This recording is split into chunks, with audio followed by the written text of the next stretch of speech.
which helped tremendously.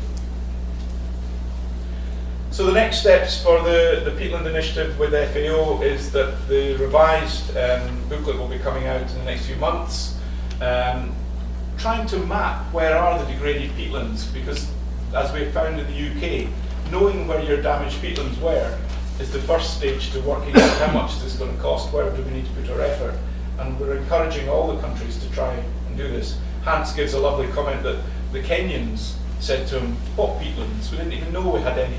And yet he was able to show them they had degraded peatlands that were urgently needing to be repaired. The work of the FAO doesn't have any new funding. It's not going to be, it's a very much a voluntary partnership, but it does have some powerful ways of engaging with governments around the world.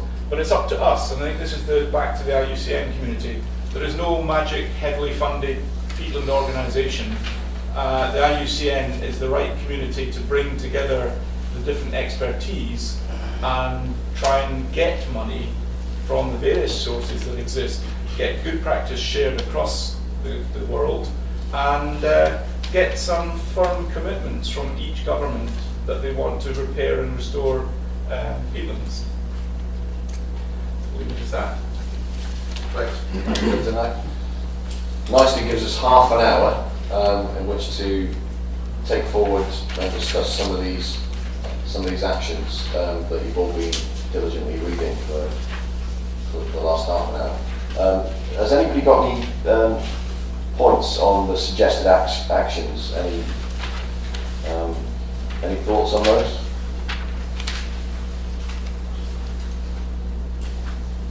Yes. I maybe not directly on the points here, but sort of a more larger question. I'm well aware that the focus is on restoration, but also seeing the picture that was shown with wind farms, for example. How do you, or how are you aware of other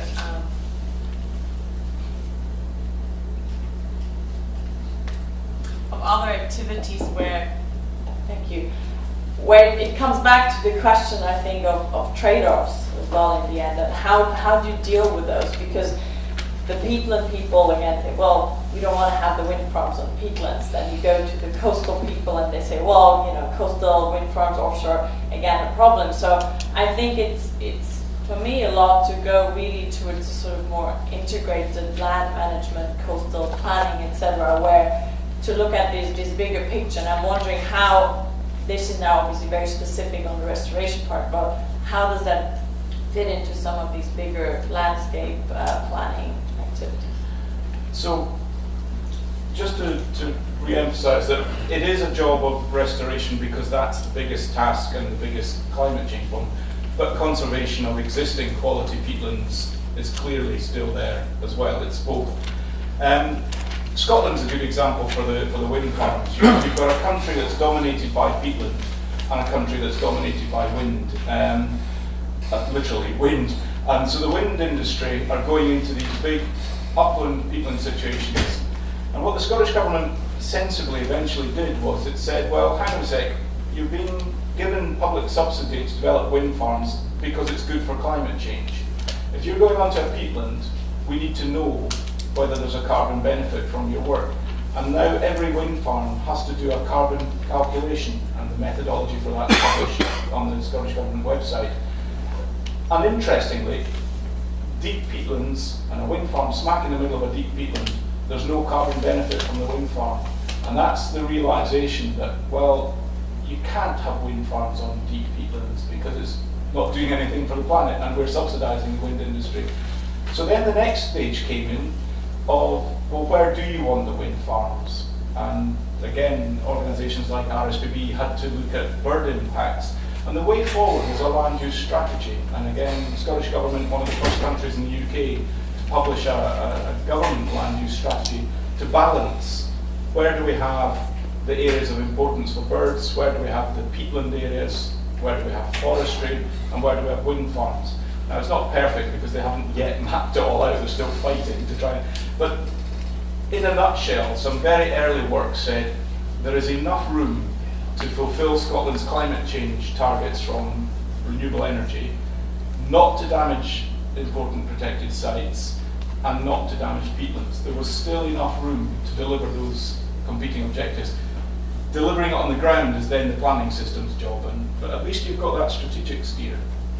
Can I quickly come back on that as well? It's slightly off subject actually, because it's more to do with the fully integrated catchment management plan really. But we do have this land use strategy in Scotland, which is actually quite interesting. It's more of a set of principles at the moment. It's not spatially explicit. There's nothing being mapped as such. But I think the way forward is Scotland is actually split up into 11 area advisory groups under the Water Framework Directive.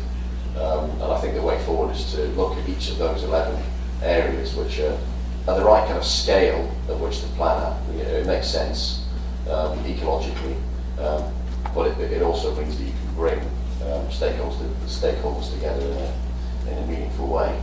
And I think that's the key really, is to look at these potential conflicts at that scale and plan accordingly ahead and say, these are the assets that we have in this catchment, how are we going to manage them effectively in the future? And we're working, my own organisation is working to develop so-called ecosystem health indicators for these catchments with the Scottish Government and the agencies. And I think that's quite an exciting development, because that gives you indicators to track progress against the objectives you're setting for those catchments. Yes, sorry. At risk of turning into a parochial Scottish land use discussion, I suppose one of the interesting things, it is about joined up government, and there's a lot of government initiatives. A lot of the peatland has been damaged through past government initiatives. The reason there's forestry in the flow country is because the government wanted forestry in the flow country and paid for it. The reason that lots of areas are overgrazed is because the government has paid for overgrazing. The reason there are wind farms in Scottish upland is because the government is paying for Scottish is paying for it. And I think the point at the end about these perverse subsidies, that's where you've got to look at first. And a lot of wind farms are actually going in Scottish forestry situations, so you've got a crazy thing of there's even carbon discussions being had that it's better to clear sickle spruce off peatland, drain peatland and put a wind farm on it. There's a lack of joined up government thinking. On a sort of less parochial, sort of more global viewpoint, a lot of part of what I get involved in is looking at opportunities for large-scale afforestation projects and looking around the world at areas that are classified as degraded in one term or another. And a lot of questions we're asking is it degraded? How degraded is it? Is it so degraded it can be restored, or is it just, where is it on that continuum?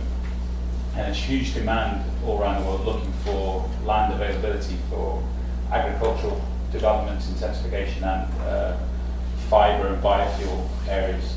And some of the discussions we've had has been around this. Can you give us a really quick, easy classification system? To, a scale of 1 to 10, how degraded is this land? And one of the interesting discussions we've had with people at the World Bank and WWF is around soil carbon. And soil carbon is one of the best indicators, or it seems to be a very simple, quick and easy indicator for degradation. And I think this is one of the strengths of peatland, that the reason it can be easily protected is its soil carbon levels are so high. It's interesting that we had no targets really for peatland restoration in the UK. One of the things the inquiry did was said, of the peatland that we have, around 3 million hectares nearly, 1 million needs to be restored by 2020 if we're to meet our biodiversity objectives, our climate objectives, and some of our water objectives. That's the first time a figure has been set down. And when you have a figure, then people can start to relate the finances. But then the next tier is, and where are those peatlands? Where is the degraded peatland that's quickly recoverable, cost effective? And that's exactly the job that needs to be done now, is set that down. One of the techniques that's used all around the world, I think rather badly, is environmental impact assessment. And in principle, when governments take an action, they should be assessing, for instance, the impact on peat. And I wonder if that's happening as part of your inquiry, whether now the local authorities are using their obligation for environmental impact assessment to begin to identify this as a natural resource of importance and in need of protection. And then how we can elaborate from that tool, which isn't in this 6 priorities here. I mean, there are some techniques like that do exist in the law around the world, but we're not using them effectively for peat. And I wonder if you've thought about that. For the UK, it's not been the biggest priority because for various reasons, new threats to peatlands aren't as big a problem. We've overcome the agricultural drainage and forest planting. So it's looking back at repairing damage is the big job. But there are still some areas, and that would be relevant elsewhere. And so the planning authorities, whether it's housing, trees, other forms of peat extraction, are now applying this carbon test. In the UK, the climate change legislation puts an onus on all planning authorities to deliver climate change mitigation and to operate in the most sustainable way as well. It's a nice little hook we've got in there.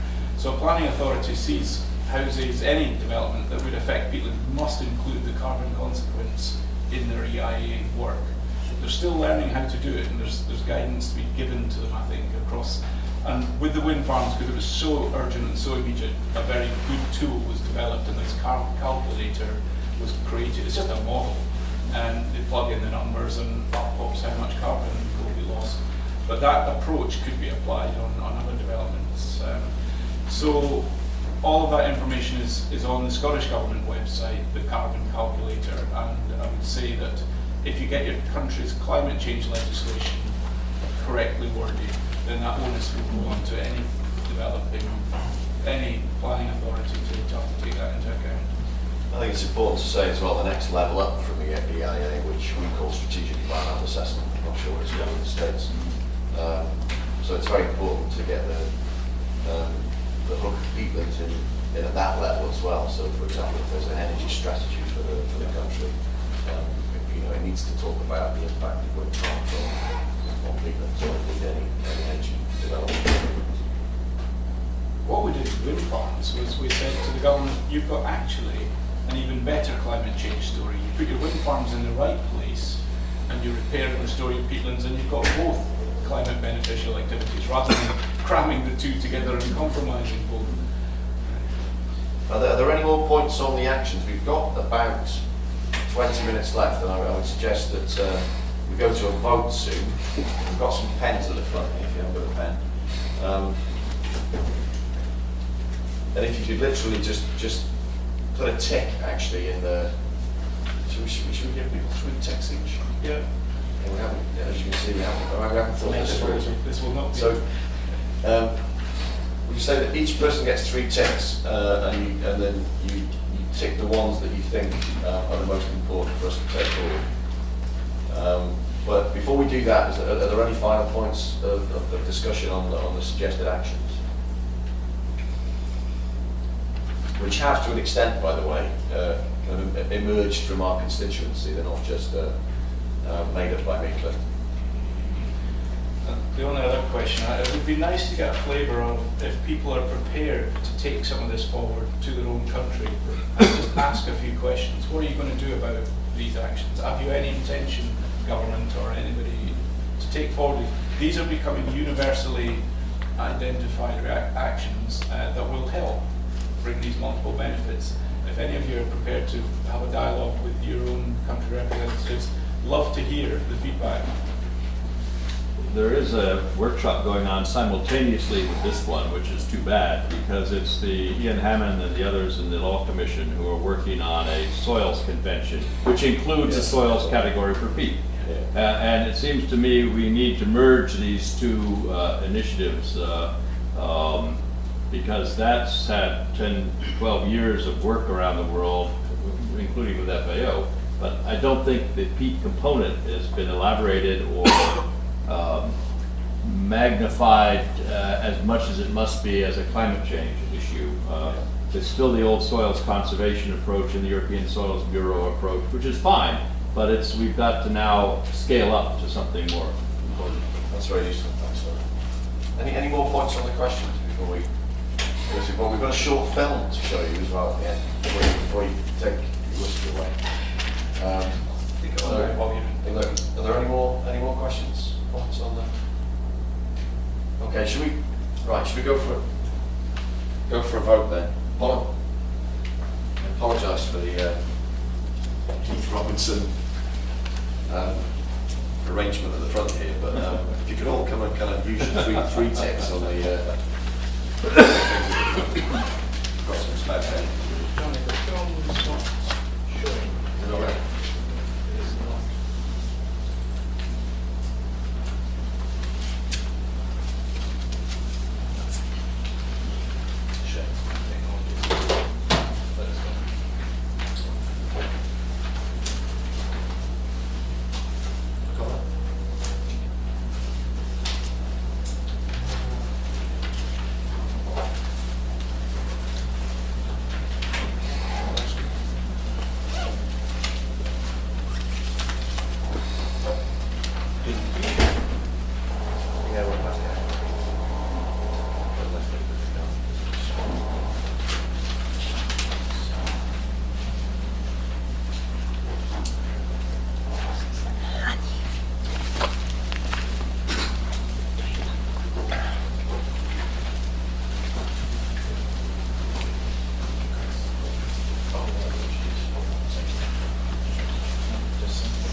동영상 켜주세요.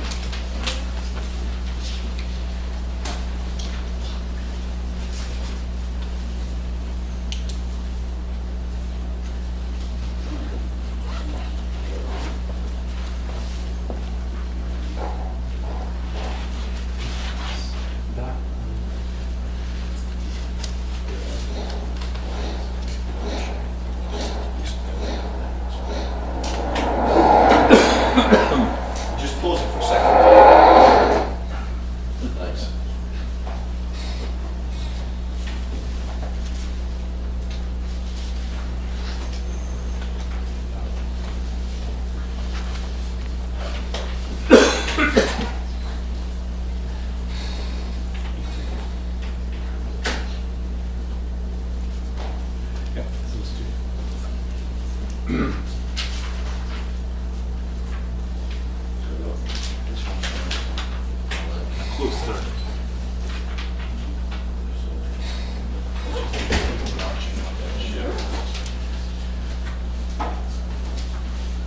Right, the results are in. And it was actually point B, which is a rather cheaty one actually, because it's quite all-encompassing, which was the international action to demonstrate and share good practice in managing peatlands as a prime example of nature, providing multiple benefits for society, and encourage countries to highlight examples of integration approaches at a local level. I think that got the most ticks. International sharing of scientific methods and results in monitoring and quantifying ecosystem service benefits was second, or maybe third. And promote peatlands as a prime example of nature delivering multiple benefits to the business and private funding sector. I think that really is a big emerging area. Biodiversity offsetting and carbon credit markets are clearly emerging areas where there could be substantial investment into peatlands. Just to make the point, it's not just all about the carbon market side as well. We're seeing companies and businesses prepared to do this under corporate social responsibility. I still find it amazing in a difficult economic climate, but companies are saying, if this delivers, often local is the other trigger, local wildlife benefits, and it's doing something good for the planet, climate change, yeah, we'll put several million into that. But we need to know that it really will happen, it's been done to good standards, and that there are benefits accruing. So they still want to see a rigorous approach, but it doesn't have to just be the carbon markets. And I think the job for all of us is to convince that business community that there's something here that government and society want done, and that it is an important job. I think in Scotland, the whisky industry is the first port of call for us, actually. I mean, we really need to start speaking to the whisky industry. Because they trade on the whole peatland landscape, really. They indeed use peat in their marketing. So. A lot of the distilleries still own their catchments. Yes. So, and they don't treat them particularly well. No. They have the legacy of agriculturally drained catchments, and one of the peat companies, so one of the whisky organisations, Edrington, who are behind the Kingdom whisky, have actually paid for peatland restoration in part